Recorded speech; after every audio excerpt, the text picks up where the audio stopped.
ओम शांति। आज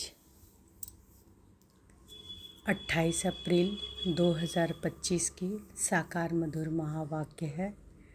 आज की मधुर महावाक्य में बाबा बोले, मीठे बच्चे, तुम्हारा प्यार विनाशी शरीरों से नहीं होना चाहिए। एक विदेही प्यार से प्यार करो। देह को देखते हुए नहीं देखो। तुम्हारा प्यार विनाशी शरीरों से नहीं होना चाहिए। एक विदेही से प्यार करो। देह को देखते हुए नहीं देखो। प्रश्न है, बुद्धि को स्वच्छ बनाने का पुरुषार्थ क्या है?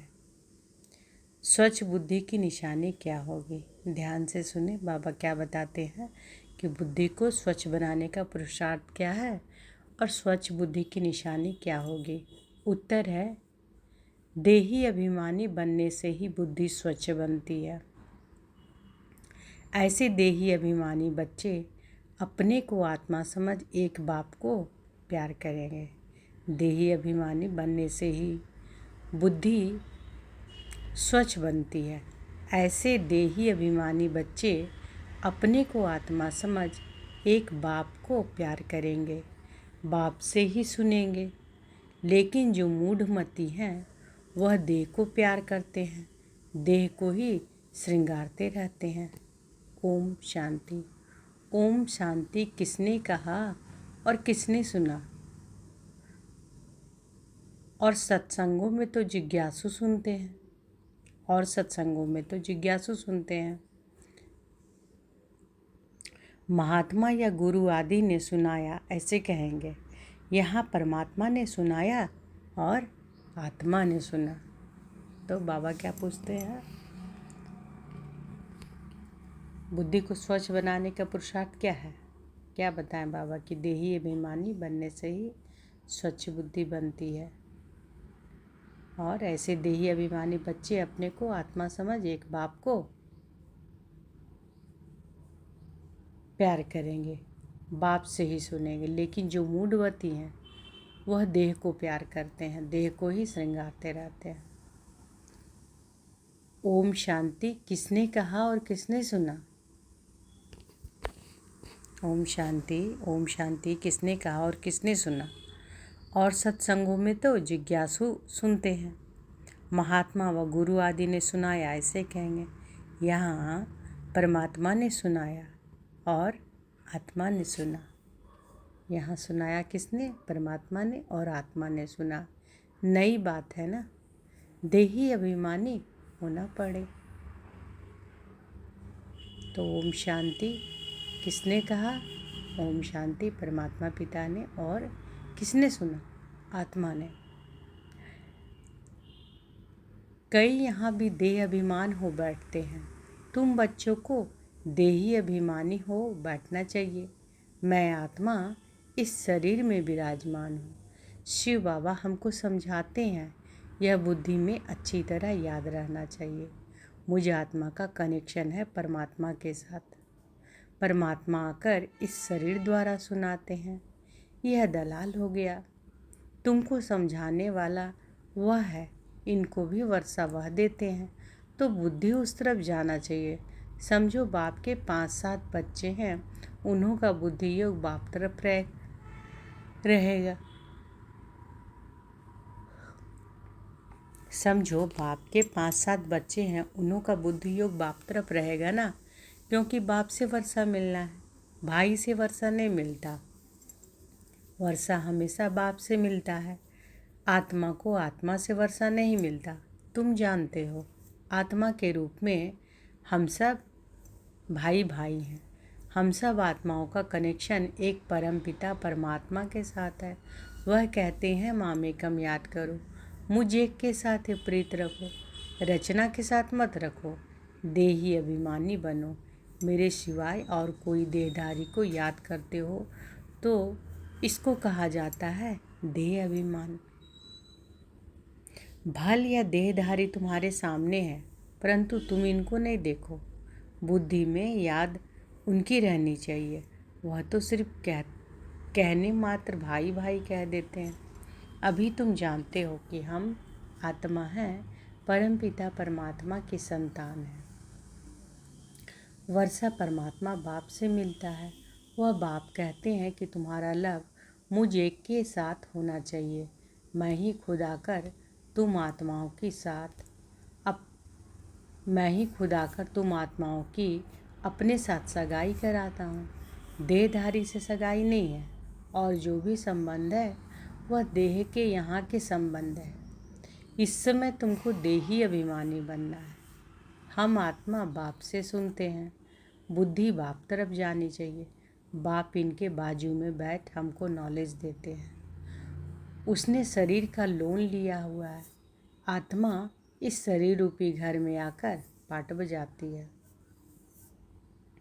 जैसे कि वह अपने को अंडर हाउस अरेस्ट कर देती है पाट बजाने के लिए।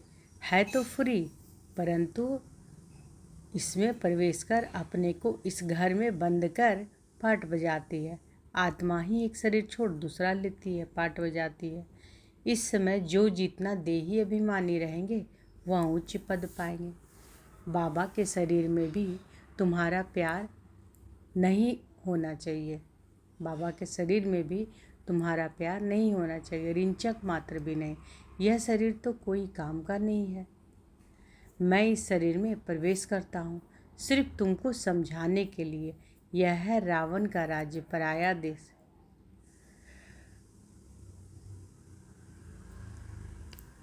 चित्र आदि जो भी बनाते हैं उनको जानते नहीं, बिल्कुल ही मूढ़मती है। रावण राज्य में सब मूढ़मती हो जाते हैं।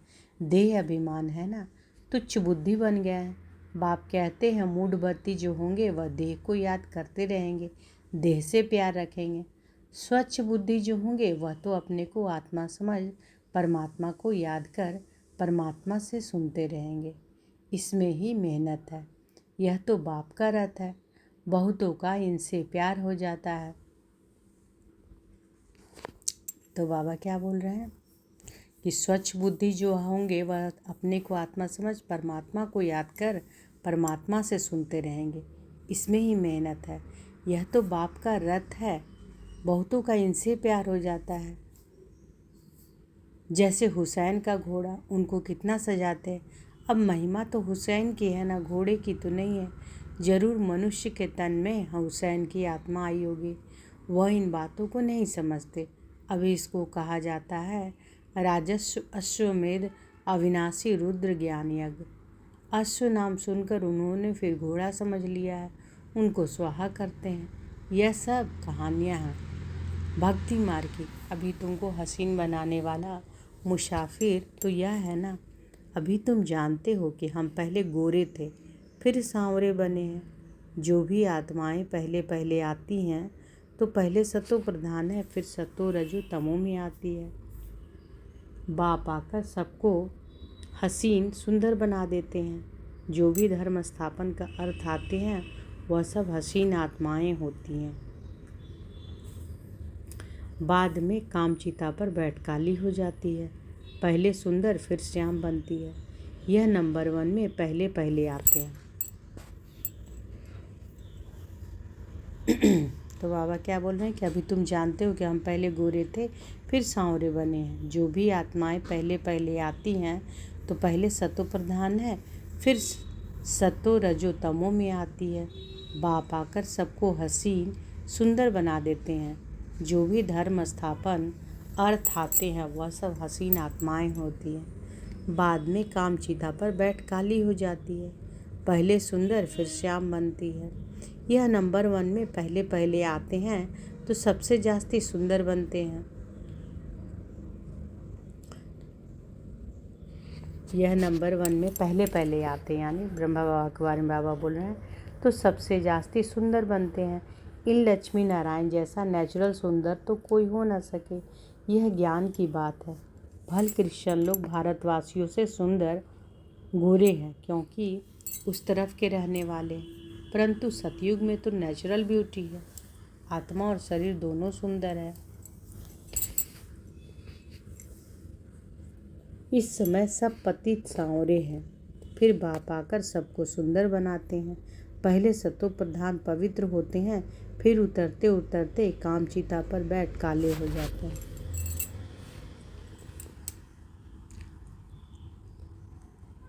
इस समय सब पतित सांवरे हैं। फिर बाप आकर सबको सुंदर बनाते हैं। पहले सतो प्रधान पवित्र होते हैं, फिर उतरते उतरते कामचिता पर बैठ काले हो जाते हैं। जब बाप आया है तो सभी आत्माओं को पवित्र बना अब बाप आया है सभी आत्माओं को पवित्र बनाना। बाप को याद करने से ही तुम पावन बन जाएंगे। तो याद करना है एक को, देहधारी से प्रीत नहीं रखनी है। बुद्धि में यह रहे कि हम एक बाप के हैं, वही सब कुछ है। इन आँखों से देखने वाले जो भी हैं वह सब विनाश हो जाएंगे, यह आँखें भी खत्म हो जाएंगी। परम पिता परमात्मा को तो त्रिनेत्री कहा जाता है। उनको ज्ञान का तीसरा नेत्र है। त्रिनेत्री, त्रिकालदर्शी, त्रिलोकीनाथ, यह टाइटल उनको मिले। तो बाबा क्या बोल रहे हैं? याद करना है एक को, देहधारी से प्रीत नहीं रखनी है। बुद्धि में यह रहे कि हम बाप के हैं, वही सब कुछ है। इन आँखों से देखने वाले जो भी हैं वह सब विनाश हो जाएंगे, यह आँखें भी खत्म हो जाएंगी। परमपिता परमात्मा को तो त्रिनेत्री कहा जाता है। उनको ज्ञान का तीसरा नेत्र है। त्रिनेत्री, त्रिकालदर्शी, त्रिलोकीनाथ, यह टाइटल उनको मिला है। अभी तुमको तीनों लोकों का ज्ञान है।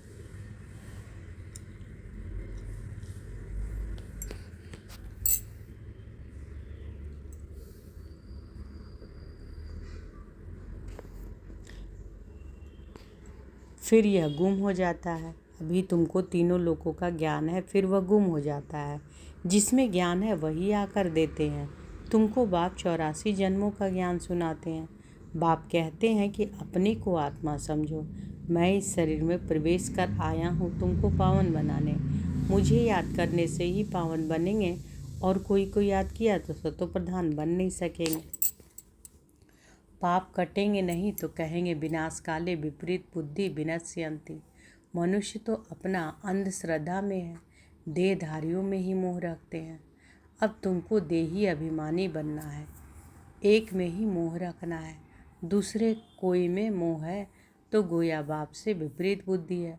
बाप कितना समझाते हैं कि मुझ बाप को ही याद करो, इसमें ही मेहनत है। तुम कहते भी हो कि हम पतितों को आकर पावन बनाओ।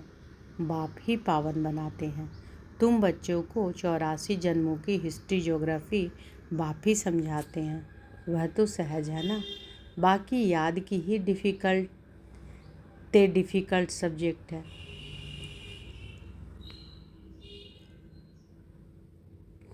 तो बाबा क्या कह रहे हैं? बार बार याद कर रहे हैं कि बाप कितना समझाते हैं कि मुझ बाप को ही याद करो, इसमें ही मेहनत है। तुम कहते भी हो कि हम पतितों को आकर पावन बनाओ। बाप ही पावन बनाते हैं। तुम बच्चों को 84 जन्मों की हिस्ट्री ज्योग्राफी बाप ही समझाते हैं। वह तो सहज है ना। बाकी याद की ही डिफ़िकल्ट सब्जेक्ट है। बाप के साथ योग रखने में कोई भी होशियार नहीं है। जो बच्चे याद में होशियार नहीं, वह जैसे पंडित हैं। ज्ञान में भल कितने भी होशियार हो, याद में नहीं रहते तो वह पंडित हैं। बाबा पंडित की एक कहानी सुनाते हैं ना, जिसको सुनाया वह तो परमात्मा को याद कर पार हो गया। पंडित का दृष्टांत भी तुम्हारे लिए है। बाप को तुम याद करो तो पार हो जाएंगे। सिर्फ मुरली में तीखे होंगे तो पार जा नहीं सकेंगे। तो बाबा क्या कह रहे हैं कि जो बच्चे याद में होशियार नहीं, वह जैसे पंडित है। ज्ञान में भल कितने भी होशियार हो, याद में नहीं रहते तो वह पंडित है। बाबा पंडित की एक कहानी सुनाते हैं ना, जिसको सुनाया वह तो परमात्मा को याद कर पार हो गया। पंडित का दृष्टांत भी तुम्हारे लिए। बाप को तुम याद करो तो पार हो जाएंगे। सिर्फ मुरली के तीखे होंगे तो पार जा नहीं सकेंगे। याद के सिवाय विकर्म विनाश नहीं होंगे। यह सब दृष्टांत बनाए हैं। बाप बैठ यथार्थ रीति समझाते हैं। उनको निश्चय बैठ गया है। एक ही बात पकड़ ली कि परमात्मा को याद करने से पार हो जाएंगे। सिर्फ ज्ञान होगा, योग नहीं तो उच्च पद पा नहीं सकेंगे। ऐसे बहुत है कि याद में नहीं रहते, मूल बात है याद की। याद में नहीं रहते, बाबा कहते हैं ऐसे बहुत हैं कि याद में नहीं रहते, मूल बात है ही याद की। बहुत अच्छी अच्छी सर्विस करने वाले हैं, परंतु बुद्धि योग ठीक नहीं होगा तो फंस पड़ेंगे। योग वाला कभी देह अभिमान में नहीं फंसेगा, अशुद्ध संकल्प नहीं आएंगे। याद में कच्चा होगा तो तूफान आएंगे। योग से कर्मेंद्रियां एकदम वश हो जाती है। बाप राइट और रॉन्ग को समझने की बुद्धि भी देते हैं। औरों की देह तरफ बुद्धि जाने से विपरीत बुद्धि विनश्यंती हो जाएंगे। ज्ञान अलग है, योग अलग है। योग से हेल्थ, ज्ञान से वेल्थ मिलती है। योग से हेल्थ, ज्ञान से वेल्थ मिलती है। योग से शरीर की आयु बढ़ती है। आत्मा तो बड़ी छोटी होती नहीं। आत्मा कहेगी कि मेरे शरीर की आयु बड़ी होती है, अभी आयु छोटी है। फिर आधा कल्प के लिए शरीर की आयु बड़ी हो जाएगी। हम तमो प्रधान से सतो प्रधान बन जाएंगे। आत्मा पवित्र बनती है। सारा मदार आत्मा को पवित्र बनाने पर है। पवित्र नहीं बनेंगे तो पद भी नहीं पाएंगे। माया चाट रखने में बच्चों को सुस्त बना देती है। बच्चों को याद की यात्रा का चार्ट बहुत शौक से रखना चाहिए। देखना चाहिए कि हम बाप को याद करते हैं या और कोई मित्र संबंधी आदि तरफ बुद्धि जाती है। सारे दिन में याद किसी की रही अथवा प्रीत किसके साथ रही, कितना टाइम वेस्ट किया, अपना चार्ट रखना चाहिए। तो बाबा क्या कह रहे कि सारे दिन में याद किसकी रही अथवा प्रीत किसके साथ रही, कितना टाइम वेस्ट किया, अपना चार्ट रखना। परंतु कोई में ताकत नहीं है जो चार्ट रेगुलर रख सके। कोई बिरला रख सकते हैं। माया पूरा चार्ट रखने नहीं देती, एकदम सुस्त बना देती है, चुस्ती निकल जाती है। तो बाबा क्या कह रहे हैं, यह जो चार्ट है कोई में ताकत नहीं कि रेगुलर रख सके, कोई बिरला ही रख सकते हैं। माया पूरा चार्ट रखने नहीं देती है, एकदम सुस्त बना देती है, चुस्ती निकल जाती है। बाप कहते हैं मामेकम याद करो। मैं तो सभी आशिकों का माशूक हूँ, तो माशूक को याद करना चाहिए ना। माशूक बाप कहते हैं कि तुमने आधा कल्प याद किया, अब मैं कहता हूँ मुझे याद करो तो विकर्म विनाश हो जाए। तो बार बार बाबा याद करवाते हैं कि अगर बाबा को याद करेंगे तो विकर्म विनाश होंगे। इसलिए हमेशा बाबा की याद में रहें। ज़्यादा से ज़्यादा युक्ति रचे कि कौन ऐसा युक्ति रचे कि बाबा हर क्षण याद रहे। अपने को आत्मा समझ परमपिता परमात्मा को याद करना है। तो बाबा हर दिन महावाक्य में कहते हैं कि अब मैं कहता हूँ कि मुझे याद करो तो विकर्म विनाश हो जाए। ऐसा बाप जो सुख देने वाला है, कितना याद करना चाहिए। और तो सब दुख देने वाले हैं, वह कोई काम आने वाले नहीं। अंत समय एक परमात्मा बाप ही काम आता है।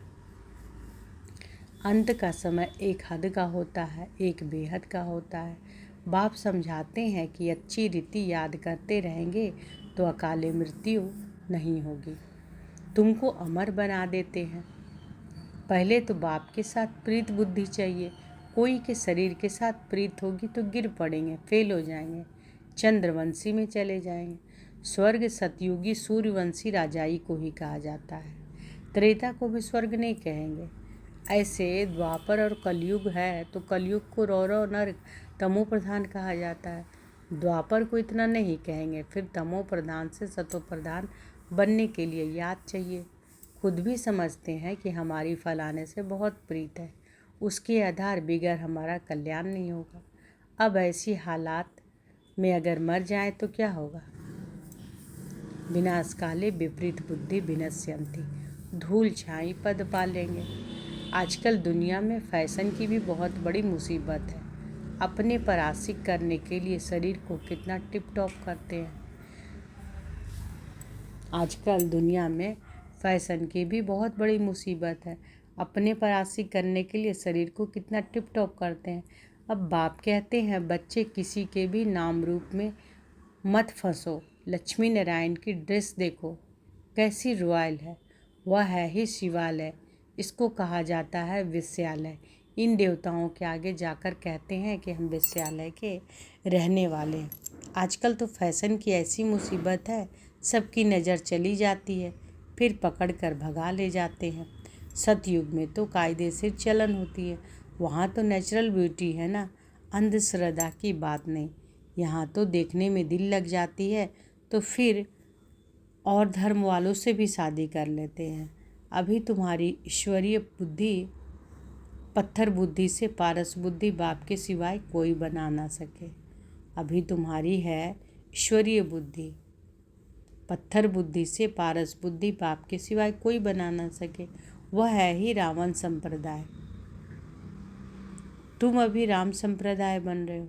पांडव और कौरव एक ही संप्रदाय के थे, बाकी यादव है यूरोपवासी।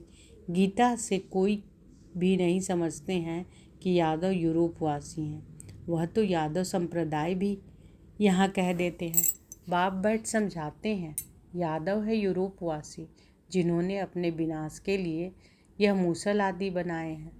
पांडवों की विजय होती है, वह जाकर स्वर्ग के मालिक बनेंगे।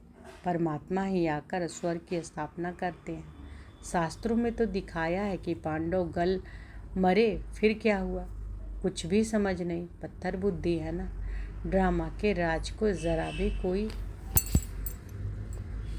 जानते ही नहीं। बाबा के पास आते हैं, कहता हूँ भल जेवर आदि पहनो।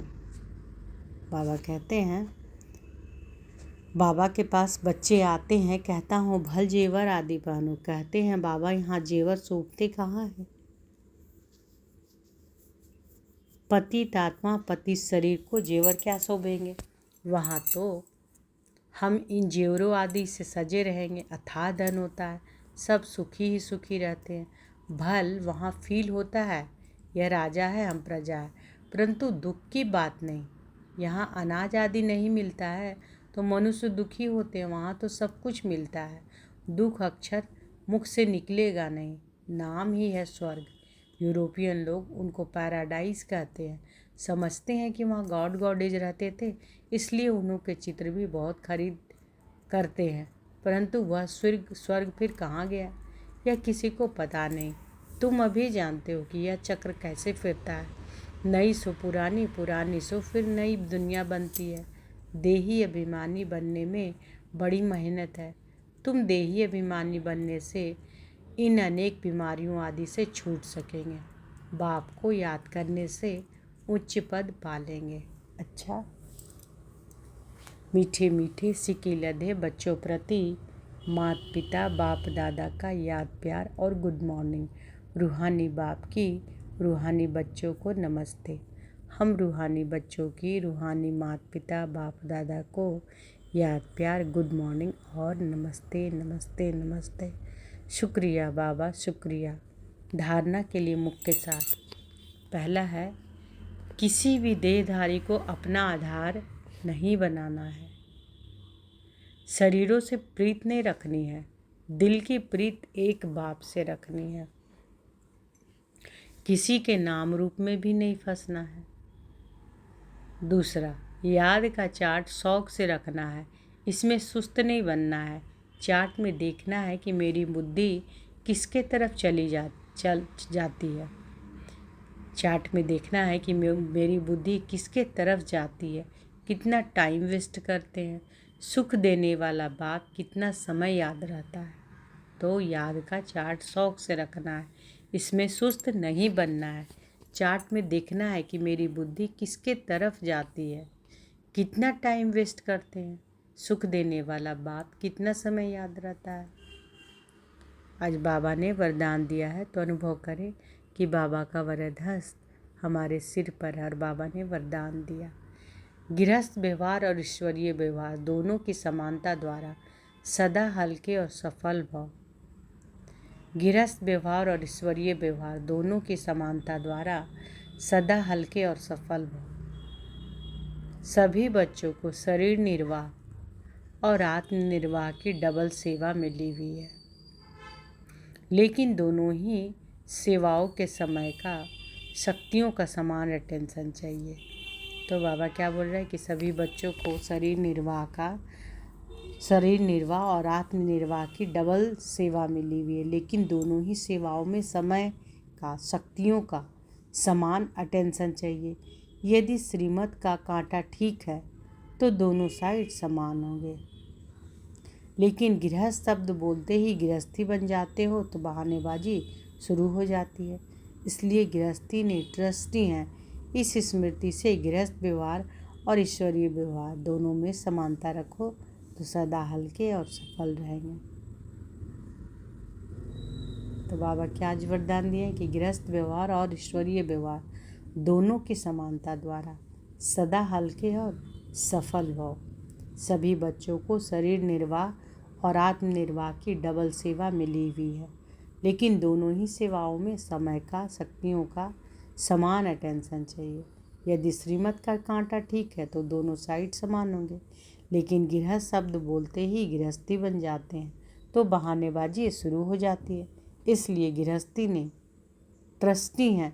इस स्मृति से गृहस्थ व्यवहार और ईश्वरीय व्यवहार दोनों में समानता रखो तो सदा हल्के और सफल रहेंगे। स्लोगन है, फर्स्ट डिवीजन में जाने के लिए कर्मेंद्रिय जीत माया जीत बनो। फर्स्ट डिवीजन में आने के लिए कर्मेंद्रिय जीत माया जीत बनो। अव्यक्त इशारे हैं, कंबाइंड रूप की स्मृति से सदा विजयी बनो। आपके शिव शक्ति के कंबाइंड रूप का यादगार सदा पूजन होता है। शिव शक्ति से अलग नहीं, शिव शक्ति शिव से अलग नहीं, शिव शक्ति से अलग नहीं। ऐसे कंबाइंड रूप में रहो। इसी स्वरूप को सहज योगी कहा जाता है। तो बाबा क्या बोल रहे हैं कि आपके अव्यक्त इशारे में क्या बता रहे हैं बाबा कि आपके शिव शक्ति के कंबाइंड रूप का यादगार सदा पूजा होता है। शक्ति शिव से अलग नहीं है, शिव शक्ति से अलग नहीं है। ऐसे कंबाइंड में रूप में रहो। इसी स्वरूप को ही सहज योगी कहा जाता है। योग लगाने वाले नहीं, लेकिन सदा कंबाइंड अर्थात साथ रहने वाले। जो वायदा है कि साथ रहेंगे, साथ जिएंगे, साथ चलेंगे, यह वायदा पक्का याद रखो। तो आज की मधुर महावाक्य में बाबा क्या बोले कि तुम्हारा प्यार विनाशी शरीरों से नहीं होना चाहिए, एक विदेही से प्यार करो। देह को देखते हुए नहीं देखो। अच्छा, शुक्रिया बाबा, शुक्रिया। ओम शांति।